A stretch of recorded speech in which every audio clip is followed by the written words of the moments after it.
Welcome to the Upshot, Multi-World Disc Golf's podcast about the latest in the disc golf world. I'm the editor, Charlie Eisenhood. Joining me is Josh Mansfield. March is coming to a close. Today is Thursday, March 30th, and we're getting towards April, and you know what that means, Josh. The Champions Cup is right around the corner. First major of the year. Spring is here. The Masters is going to be on TV, and then we get Champions Cup right thereafter. It's a beautiful thing. Could you imagine if we didn't have the springtime major right now? We'd have European Open in June, July. It's in the middle of July. Middle of July. And then this used to happen. No majors until we do GMC Worlds at Smugs, right? Right. We do Worlds at Smugs, followed by US Women's, followed by USDGC Throw Pink Women's Championships, and then we're done. All within like a 6-week span. Legitimately, it used to be this way. Man. Yeah, seriously, like it would be, we'd have no major for basically half the season. Then we get one in July, and then we don't get anything until September. It's terrible. It was terrible. Thank goodness for Champions Cup. I took way too long, but I'm glad we're here. And thank goodness the Champions Cup doesn't have a match play finale. I forgot about that. I forget about that all the time. And then whenever I remember, I just start to chuckle again because a it was full so funny. tournament. And then we're going to take the top 4 and do match play to determine the major champion. It's actually hilarious looking back at that. This is funny. There's always going to be some controversy with this tournament, I feel like, because now we got the Monday qualifier thing and players maybe not going to get in and like, oh my. Okay, anyway. For once, we don't have a tournament coming up this weekend. Wow. People are taking their time. We got Music City Open coming up next weekend. Mm-hmm. But what it means is that we don't have to preview anything. We're just going to do a show that is disconnected from the news cycle. Can you believe it? I'm excited for all the March Madness we got coming up. And so because Champions Cup is right around the corner, Josh, I think we should take a look at the majors and do 2 early picks preview of each of the majors coming up this year. And, we've got some data. We've seen players at, a few events already. We've got a feel for what this season's maybe going to shape up like so far. We've got a lot of interesting storylines, a lot of different winners so far. Every single FPO tournament has had a different winner. Think about that. Mm-hmm. Crazy. So we're going to dive in and talk about each of these tournaments. So we might as well start with Champions Cup. It's coming up in about 3 weeks. And so, Josh, tell us a little bit about this tournament and what we can expect. Well, this year it's going to be held April 20th through April 23rd. So, we're not far out. It's crazy to think about how close we are to Champions Cup. So you've just got a couple of weeks to get ready. It's going to be held at the W.R. Jackson course again at the International Disc Golf Center down in Appling, Georgia. There was talk last year of moving it to the Great Lakes Open course, the Toboggan course, but after the overwhelmingly positive reviews for W.R. Jackson, it was elected to stay there for another year and for the foreseeable future, which we've talked a lot about, but I love the decision. Our 2022 winners, Chris Dickerson, who wins kind of down the stretch, but does separate himself from Calvin and Ricky. And then Paige Pierce winning on, remember, Kristen's heartbreaker, missing circle 2 putts twice with the rollaway that allows Paige to kind of sneak in and steal that win. So that was last year's Champions Cup. Anything you want to add about that? Well, the only thing I'll say is that we've got a few changes to the course. The PGA just announced this, mostly improving the flow on the course and then a little bit of spectator experience changes. The biggest change is that they've moved the hole 18 basket out into the open field behind the clubhouse, which is going to stretch out the hole. It's going to make it a little bit harder.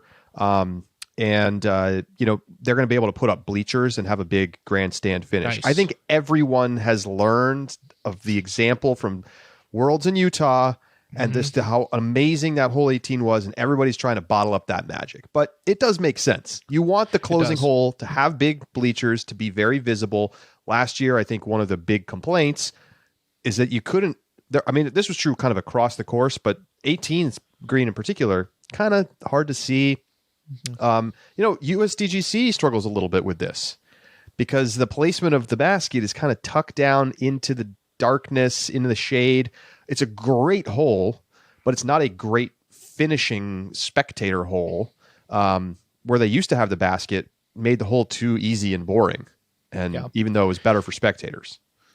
The OG hole, though, for hole 18 spectator experience, we're going to get to it, World Championship at Brewster Ridge or Fox Run Meadows. That hole 18, unreal. It's a classic. Unreal for spectator experience. It's an you absolute can't ask for classic. A better hole. Yeah. We'll get to that. So anyway, there's a few other sort of smaller changes, mostly just tweaking some holes for difficulty reasons or for opening up areas for spectators to see a little bit better.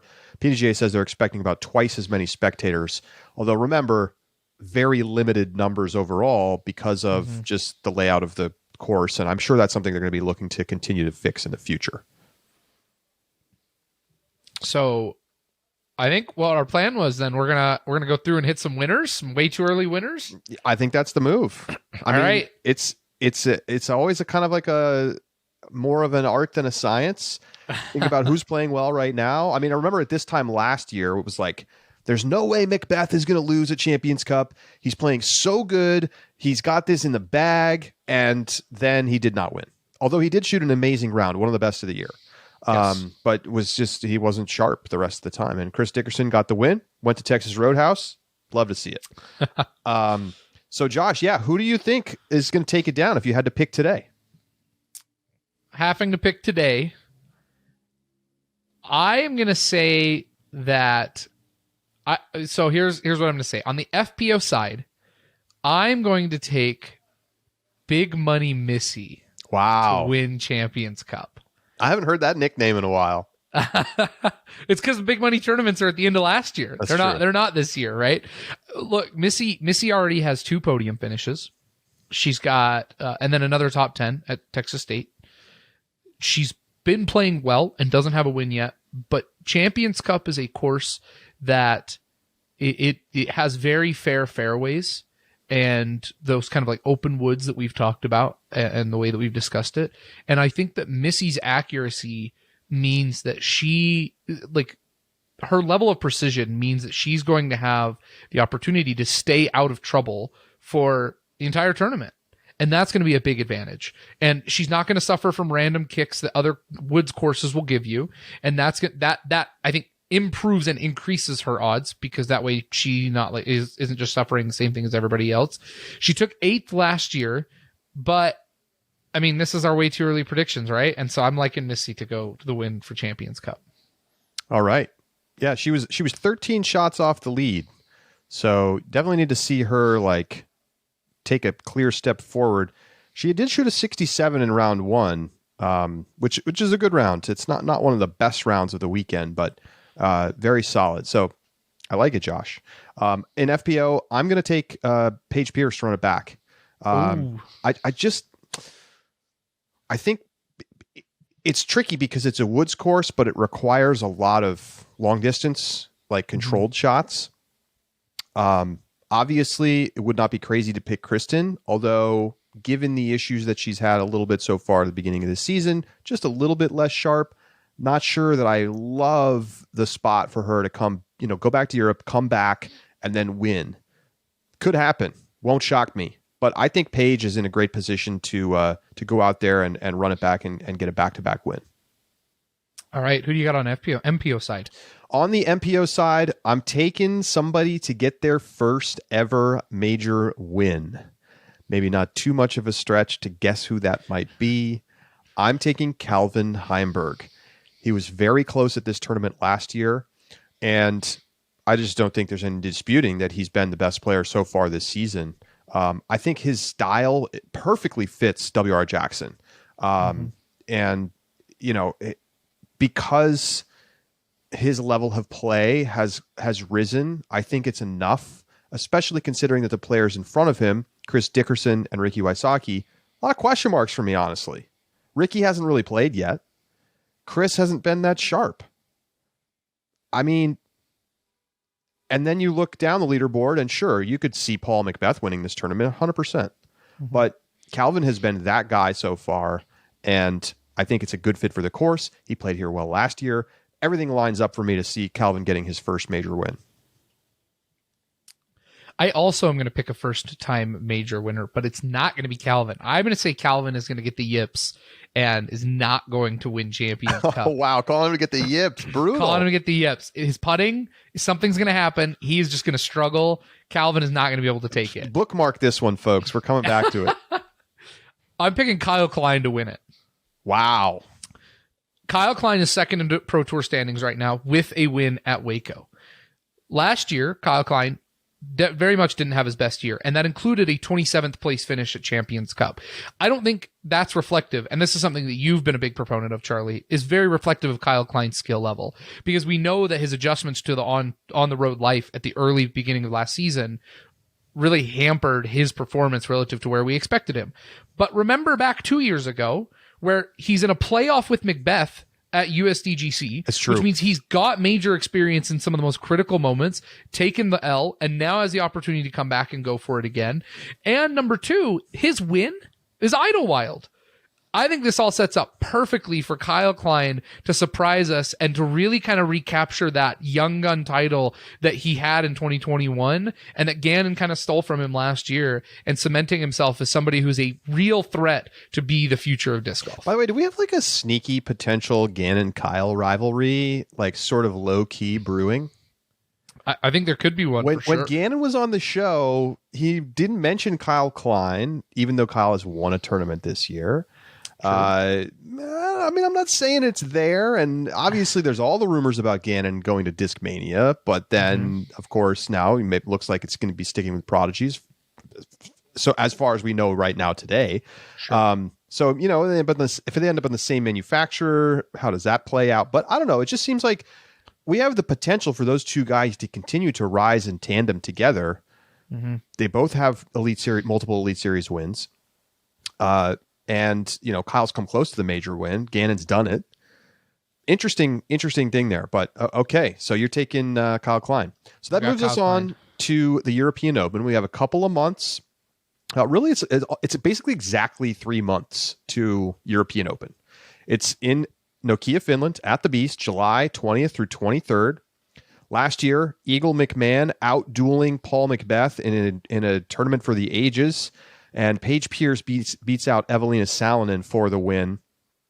We kind of know what we're getting at the Beast.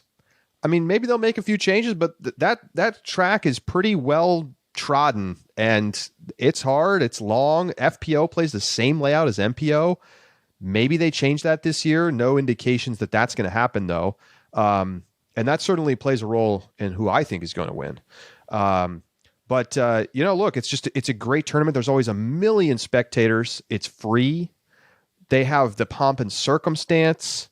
Obviously, maybe a little bit more of like question marks this year, as, you know, they didn't get the World's bid. UC coming back after the time away from Discmania after the prostitution news. So, you know, does that affect anything about this tournament? I don't really think it's going to. More pros are going this year by far than ever before. You know, we're past the COVID travel question mark stuff. Players have more money, players have bigger sponsorships, and we're going to see, I think, a much more legitimate major, particularly in FPO, you know, where last year there just weren't that many top players there. Yeah. And this is, remember, the Eagle Paul shootout where we were looking. Paul was 16 strokes ahead of the next competitor, losing out. It was Kevin Jones, right? It was Kevin Jones. Yeah. It's like obliterates it. Nice job on the podium. Which means, I think if you're not picking Eagle or Paul to win, then you have to pick you can't look at last year as being the perfect litmus test. I really think last year was kind of an anomaly, but we'll get to that. Ooh, a little interesting. bit more. Yeah. So previewing there, Paige does win it on the FPO side, battling. I think this one was Evelina down the stretch. That's right. But it kind of separated around hole 16, and really Paige ends up taking it. taking down. But again, that makes sense, right? Paige, Evelina, the furthest throwers. Kristen was not here. This was due to illness, I believe, at the time, and so was not able to play in the European Open. Well, remember, she'd gotten hurt. This is when her elbow... Was this injury? Her elbow issue. I thought this was COVID issues. Oh, now I can't remember. She missed a handful of tournaments in this window. She did. She also missed U.S. Women's. That, I think, was because of like COVID Maybe that was travel COVID. Issues or something like that. Okay. And then I believe she missed European Open because, remember, she was in Europe. She played a tournament. She withdrew from the tournament, dealing with the elbow situation, didn't play European Open. So that will be a big addition to this year's event. Agreed. Okay. Well, let's start. Let's see. I went first last time, so I'll let you take FPO this time. All right. I'm going to go ahead. I'm going to pick a first-time major winner again. Okay.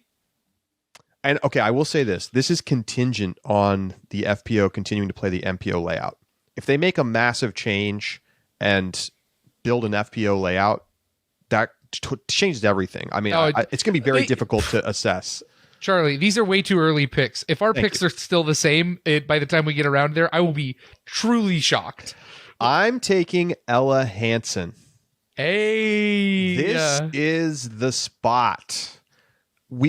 Obviously, she just came close to getting a win, watched it slip away. These are the kinds of things you have to go through as a competitor in order to be able to win in the future. And you cannot tell me that this isn't the perfect situation for her to get a win. Look at who was at the top of the leaderboard last year. It's Paige. It's Evelina. It's these monster arms. And Ella's the furthest thrower on tour. I just do not see a world in which she doesn't excel on that layout. So I'm taking Ella. I think she's got all the pieces, and this is probably the tournament I would circle on the calendar that would be the best fit for her to win. I like it. I'm going to say the reason I love that Ella pick, and I thought a lot about it. I think next year is Ella's year to win European Open. I think she needs a year to see the course first. Okay, that's fair. Her first time in Europe, first time playing at this course. I think you have players that she will be going up against who have played this course dozens of times and competitively at least a handful, who also have a strong throwing advantage. And there's something about that experience that I think just plays a big role, both like on the competition side, but just in familiarity with the course. I'm taking Paige Pierce to run it back on this event. I really think that the distance is a big advantage, and unfortunately, you just can't trust either of the Europeans right now. And Kristen does not have the same the completeness of her game is diminished slightly at a course that favors distance the way that the Beast does for the FPO side. This is distance is the name of the game, and Paige still is one of the furthest throwers on tour, but she also has a very well-rounded game. She's won a tournament this year, so I've got Paige to run it back in FPO. Who are you taking in MPO? This is where I give it to Calvin Heimberg. There it is. I think Calvin. Everyone is going to pick Calvin to win a major this year. If he doesn't, it's going to be brutal. It's going to be brutal. I think what I really like about Calvin here is the distance that he has for golf shots. There is punishing OB at the Beast, and it still does require some distance. But what a true like park layout where like his ability to control that distance is going to be so pivotal. And I really like his chances. I think he's going to struggle at Champions Cup, but get him in a course like the Beast, I think he really has the opportunity to thrive. And he's, according to all the power rankings, number one in the world right now. Well, as much as I want to pick Eagle, I'm going to pick Paul. This is Paul's tournament, man. It is. What more do you need to see than what we saw from him last year? And he's spending a lot of time coming into European Open. It's not like Paul is like playing out of his mind, right? He just showed up and was like, "I am an absolute McBeast," and Eagle is like, "But this is Europe." Maybe Eagle could do it again. It was incredible, but I think you have to pick one of those two guys. I don't know how you don't. I just like you say it's an anomaly, but I don't see why. Tell me why it's an anomaly. Sure. If it's anomalous, like it would be two random guys. But no, we're talking about two of the best, just like overall competitors on Earth who massively outperformed everybody else. Massively. And I think the reason I say it's anomalous. Thank you. I'm gonna put some music behind that. But before I get the Stat Mando guys jumping down my throat because I'm using words that are too fluky. I think what's anomalous noteworthy is the new fluky. I think what's noteworthy here is like Paul and Eagles literally set like historic levels of performance. That's true. At that event. It's not to say that they can't do it again and they aren't going to be competitive or win it. I think the problem though is that to have those two guys competing at that high of level, it's historic. It's never been done before at that level. Paul set was it the highest second place tournament rating finish? I believe that's the highest at maybe you just said a major. Oh, maybe it was a major. At majors, he had the highest ever round rating to not win. And so given that that's the case, yes, they were by and far just miles away from everybody else. I think that they're like Calvin can keep up with them though in a world where they shoot 30 to 34 down instead of 41 or 42 down. I really think that Calvin has that skill set. But I understand why you think that Paul. I mean, this is Paul's tournament. He's great here. So let me just run it back to you. Okay, going back to 2013. Remember this tournament used to happen every other year. Right. Then they would have like kind of Peach Day or something like that. So 2013. Paul Macbeth wins 1056 event rating. 2015, Paul Macbeth wins 1051 event rating. 2017, Paul Macbeth wins 1054 event rating. 2019, Paul Macbeth wins 1049 event rating. 2022, after the COVID stuff, it's Eagle 1074 event rating. And Macbeth was also over 1070. Yeah, I mean, there is some evidence there, perhaps, that it was an exceptionally well-played tournament by those two. But looking at the history of this, now, it's worth noting, Macbeth was often the highest rated player at this event with not that many other top American pros there. So take it with a little bit of a grain of salt. But those are very strong numbers from Macbeth. He's played great here every single time. He's won it almost every time he's played it. And that is an excellent point. But right now, just the way Calvin is playing, could Calvin shoot a 1050 average major? Yes. At the Beast. No question. I think so too. I definitely think so. I don't think Calvin is some kind of crazy pick. I'm just saying, I think you have to pick Paul or Eagle. Let's move on. World Championships is next on the calendar. It is August 30th through September 3rd. And you know it. It's in Vermont. It's at Smuggler's Notch in Jeffersonville. And we'll have rounds on Brewster Ridge and Fox Run. No GMC this year as it gets its place taken on the calendar by the World Championships. Of course, the last time we had a Worlds here, it was Greg Barsby and Paige Shue getting the win. Maybe one of them can run it back. You know, Charlie, they both could now. Now that Paige is back on tour? Technically, they both could run it back. What odds would you need to have them both run it back? I don't think there's an amount of money that I would bet. Vegas would be like, please just deposit your money in our bank account. 100,000 to 1? Like, I'd probably bet that. $1 to win 100,000. Anyway, last year, Paul Macbeth, Kristen Tatar, your winners. And of course, totally new courses, I should say, this year. Right. So, we know what we're going to get there. There will be some changes, I'm sure, tweaking. We know they're probably going to make, was it hole 6 that's too easy? They're going to make that harder on Fox Run, or 16. I can't remember what it is. There's a hole that's too easy. It's hole 6. Is it 6? And then, and of course, it's World, so that means 5 rounds instead of 4. Yes. For reference, GMC, which is a 4-round tournament, mind you, last year, Ricky wins by 3 strokes over Matteo, Isaac Robinson, and Chris Dickerson. In the FPO side, Kristen Tatar blows everybody out of the water with a 10 under. Henna takes second at 3 under, and then nobody else was under par after that. So that's reference for the courses from last All right, year. Josh, who you taking in FPO? World Championships. The big one. I'm taking Katrina Allen to get another world championship. Wow. Katrina's putting.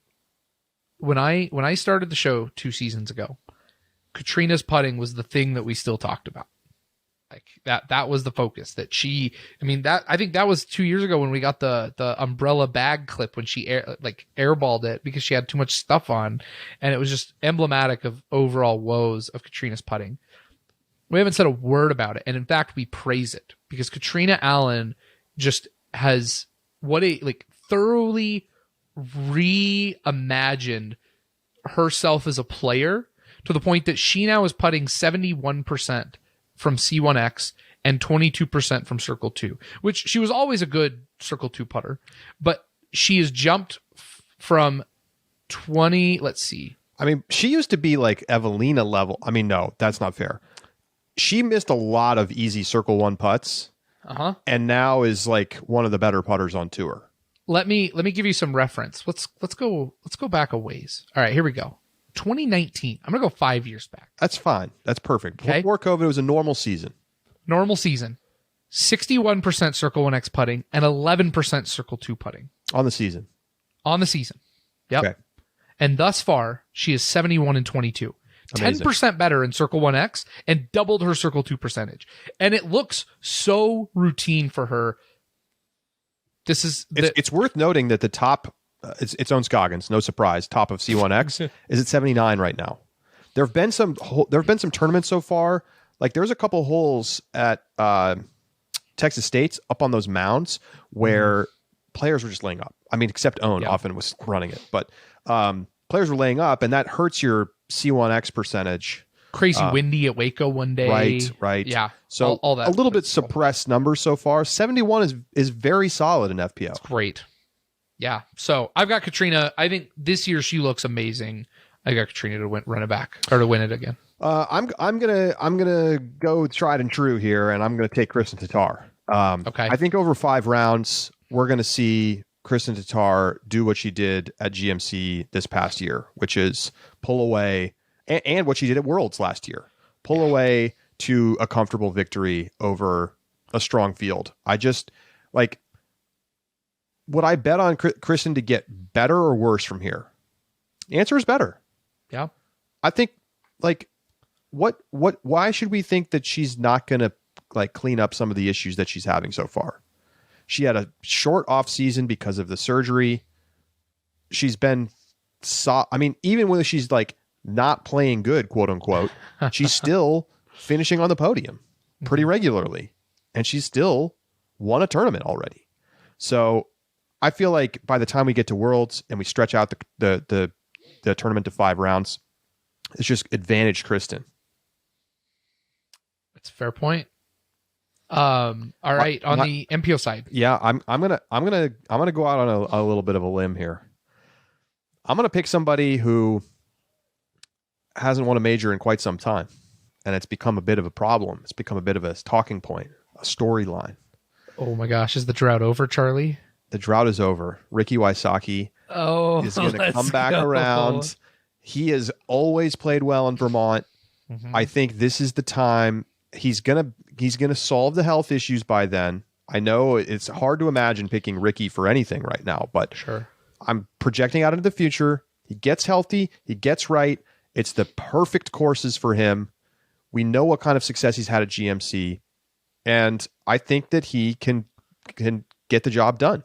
I think this is the right set of courses for him to finally get back in the winner's circle at a major. The drought is over. All right. I love the pick. I have Paul McBeth to make it number 7. Oh, baby. Remember, though, I don't have Paul winning either of the first 2 majors. So I have him missing out at Champions Cup and then European Open as well. And if there's one thing that I think Paul is good at, it's when you count him out, that's when he's going to be the most successful. There are no courses in the world that Paul McBeth cannot win a championship, especially when there are 5 rounds.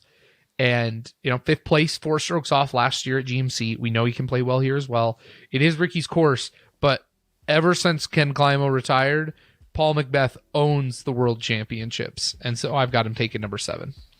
Well, he literally hasn't missed the top 2 in coming up on 10 years. So I don't think it's much of a stretch to pick Macbeth to win. Okay, we're going to take a quick break. When we come back, we're talking U.S. Women's and USDGC and the Throw Pink Women's Disc Golf Championships. It's a major, folks. We'll be right back.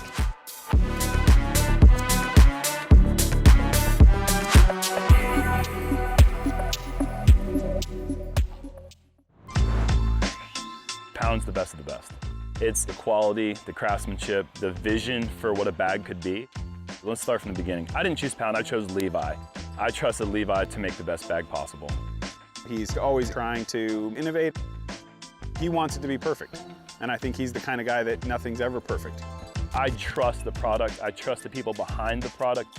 At this point, I don't think anyone's disputing that it's the best made bag.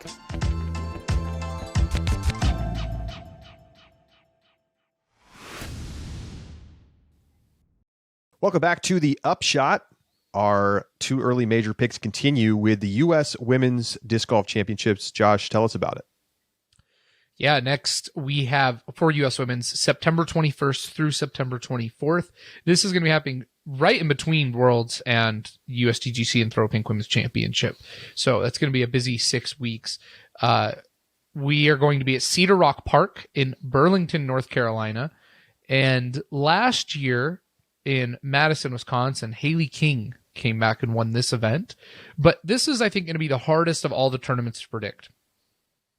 It moves every year, much like Worlds, but it doesn't happen on the established courses that we are very familiar with on tour because it doesn't replace another stop, right? Worlds is replacing GMC, so it's taking place at and can take place at that established course. But because it's separate from any MPO side, it's not like you can run US Women's the same week you run MVP and do it at Maple Hill, which means you'd have to have multiple stops at that area. And so U.S. Women's then, as a result, is one of the hardest tournaments to predict, I think, because you don't know the courses as well. It's not until you're really close and checking caddy books, trying to watch practice rounds and any video coverage that people are putting out before you get any idea. And even that sometimes is insufficient. I mean, it is good that the caddy books are really detailed and tell us a lot about the courses so that we can prepare as fans and as players to know what we're going to get into out on the course. Don't do it to him. Continue. That caddy book was just so bad. Continue. I'm sorry. Oh man. Anyways, so I think the value that you have then here is that it really does display a large swath of players. I mean, remember Ella Hansen had a really successful U.S. Women's back in 2021 that really put her on a lot of people's radar. But that was also the year that they had 3 courses, which people were, and pretty subpar courses, so people weren't a fan of that. We've talked about this one before about whether or not this one should retain its major status, or if Throw Pink Women's Championship should just take that place. But for now, it is still a major, and we got to pick a winner. So, Charlie, who do you have winning U.S. Women's? Well, I'm going to count on what we've seen in the past, which is that these tend to be played on more kind of like what I would call local courses. That doesn't necessarily mean that they're bad, but it does usually mean that they're short. They tend to be a lot shorter. They tend to be a lot more about throwing putters in mid-ranges, putting. There's a way different emphasis placed on distance than compared to the Pro Tour courses, which tend to be very long and demanding. And that's caused a lot of players to complain. But what it does mean is that players who can control their shots, can make their putts, are good with, placement, can be successful. Now, I don't know these courses yet, so I'm projecting on what I've seen from the past from this tournament. But what it means for me is that I'm going to pick another first-time Open Major winner, and I'm going to take Major winner. Owen Scoggins. All right, there it is. Owen Scoggins to get her first big major win. This, if there's a year and a chance, it feels like this is the one. All right, I like the pick. I am taking Kristen Tatar. I think by that point, for the same reasons, I mean, you pick her at Worlds. I think Kristen also has the kind of touch placement. And here's the big advantage. I think Kristen Tatar has an elite level forehand. And at those local courses, the ability to shape the lines around your game because of the completeness of her game, I think is just going to be a big advantage. Owen also has a forehand, but I think Owen's forehand is typically the flex forehand that is not suitable in every situation. Kristen Tatar has an elite level forehand, and I think at a course that is also shortened up, the ability to go forehand, backhand, and achieve, and get in circle one in regulation on any of the holes. Again, complete speculation on what we've seen in the past. I think bodes really well for Kristen Tatar's chances. Finally, we move on to USDGC and the Throw Pink Women's Disc Golf Championship. It's October 5th through 8th at, of course, the Winthrop Gold layout in Rock Hill, South Carolina. There's probably going to be some course changes. We're not going to know about them for a few months. I wouldn't be surprised. I mean, I've heard some speculation that they might really reconfigure the entire course, change hole numbers, and maybe not have 18 finish where it has traditionally. Now, maybe they're going to throw that out the window. Just telling you, there is discussion of that. I think, again, that goes back to what I was talking about earlier. 18, not the best spectator hole. Yeah. So we could maybe see like a layout shift, and there's always some new holes. They get rid of something, they add something. We'll probably see something change. Yes. Last year's winner, of course, you probably remember, Gannon Burr takes it down in MPO for his first major win and his first Elite Series win. Katrina Allen wins it at Throw Pink, which, again, reminder, is technically not given an M next to it on the PDGA, but for the purposes of this podcast and what everybody should believe, this is a major. It matters equally to the players as anything else. It probably matters more at this point than winning U.S. Women's, to be perfectly honest. Invite only, big payout at a prestigious course with large number of spectators. Tons and of media. Is amazingly well run. Yes. Noteworthy, when we did our interview with Sai, I don't know if you picked up on this, but she talked about how she felt like the majors and said Worlds, U.S. Women's, and Throw Pink all set up well for her. Just I don't. At some point, we're not going to have to keep beating this over the head because the PGA is going to get with the program and put an M next to it. They've got it. Until they do, we're going to call it a major. You should call it a major at home, and we all need to agree that it means just as much, and we should consider it for our picks in Player of the Year and all of that kind of stuff.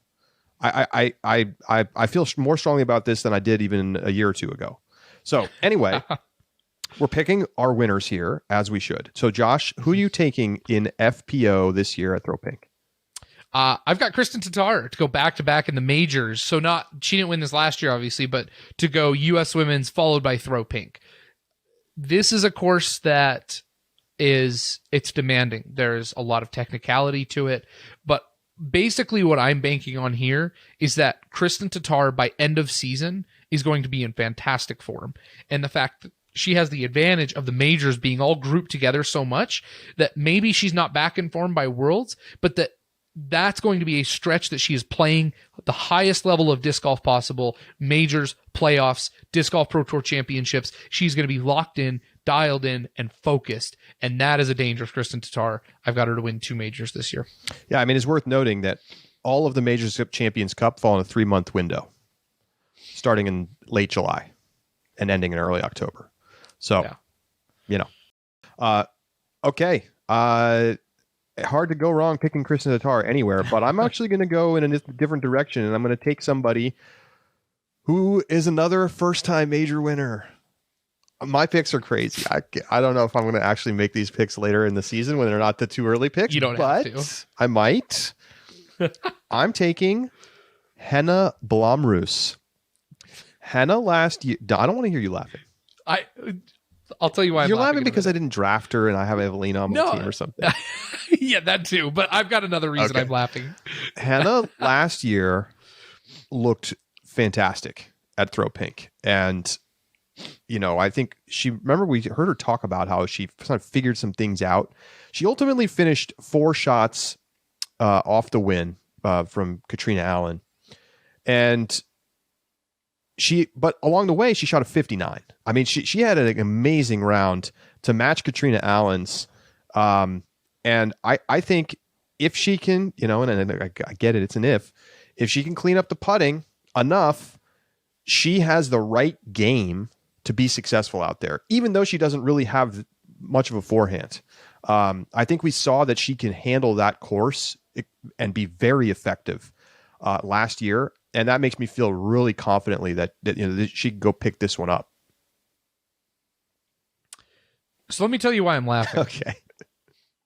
If I came to you, Charlie, and said I have even odds on two groups of players you can take to win the most majors this season, and you're going to put down $100 on that. You have on one side Ella, Owen, and Henna, and on the other side you have Paige, Katrina, and Kristen. Which one would you want to take? Well, okay, hang on a second here. How come you don't put Missy in your grouping, huh? Oh, that's fine. I mean, you can. I'll take Missy with with Paige, Katrina, and Kristen. Like, I get it. I am. What am I counting on? I'm counting on the continued development of younger players like Ella and Henna.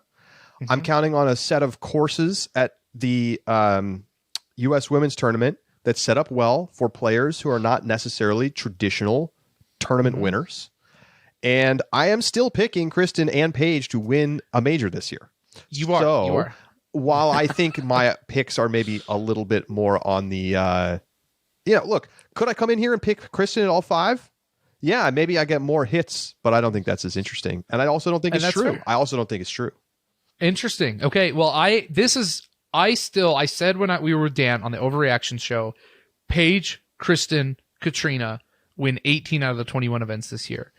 They've already got the 3 for Elite Series and Majors. They are the only ones to have won them so far.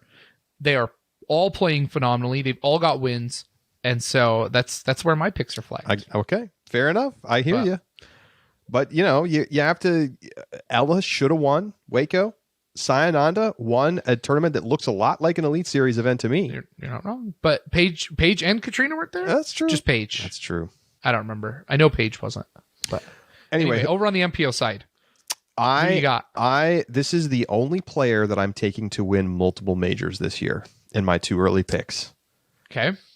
So my picks so far at an MPO have been Calvin, Paul, and Ricky. Okay. No, you don't tell me that you think Ricky is not only going to break the drought, but also win and get the monkey off his back at USDGC. No. I'm taking Calvin Heimberg to win 2 majors, to lock up his Player of the Year win. He can do it at USDGC. I feel 100% confident about that. I think he's got the skill set, and he's playing at the level this year that is required. And I'm taking Calvin to win 2 majors this year. I mean, don't forget Calvin running down Chris Dickerson and just barely falling up short at the year Chris won. A 1051 rating in just the pouring rain, and Chris shoots a sub 1,000 rated round, and Calvin almost gets it back. Yeah, Calvin has been feast or famine at this tournament. He's played it 5 times. He's finished outside the top 25 3 of those times. The other 2 times, he's been on the podium. He was 2nd in 2020, and he was 3rd last year. So I just pulled up the results from that year because I wanted to talk about that Calvin round. Did you know Calvin didn't shoot the hot round that day? I do remember that, but I'm trying to remember who did. Oh my gosh. It was a strange name. I don't remember. A 9 down, 1063 rated in the pouring rain, Paul Ulibarri. Yuli, wow. Yeah. Wow. That's crazy. Yeah, memory lane, man. It's so fun. I also have a repeat winner from my list, but I've given it to Mr. Paul McBeth. Maybe it is boring, maybe it is predictable, but Paul McBeth has had success here, and he's won it in a couple different ways. And there's something about this season to me where I look at Paul's schedule, and I just feel like Paul is going to say, look, I'm here to win majors and enjoy disc golf. I'm building properties. I'm buying disc golf courses. I'm going over to Europe. I play in Florida. I'm just having a great time. But by major time, he's going to remind us why he is McBeast And so I'm giving him another major win this year. Well, Brody Smith was just on Twitter and said Calvin is the number 1 player in the world, and I don't think it's that close, he said. A little extra motivation for Mr. Macbeth. Well, there you go. Those are our 2 early picks. We'd love to hear yours. Email us. Where did we get it right? Where did we get it wrong? Do you have any crazy off-the-wall picks? Give us your best takes with justifications, and maybe we'll read yours on the show. So send it in, upshot@oldtworld.com. Hit us up in the Discord. And Josh, boy, this gets me hyped up for the majors talking about it. Yeah. 3 weeks to Champions Cup. I'm going to be in Bend, Oregon, alongside Val Jenkins and Zoe Andyke for the commentary on the FPO side. So cannot wait for Champions Cup and everything that it has to offer. So, Josh, it's coming soon.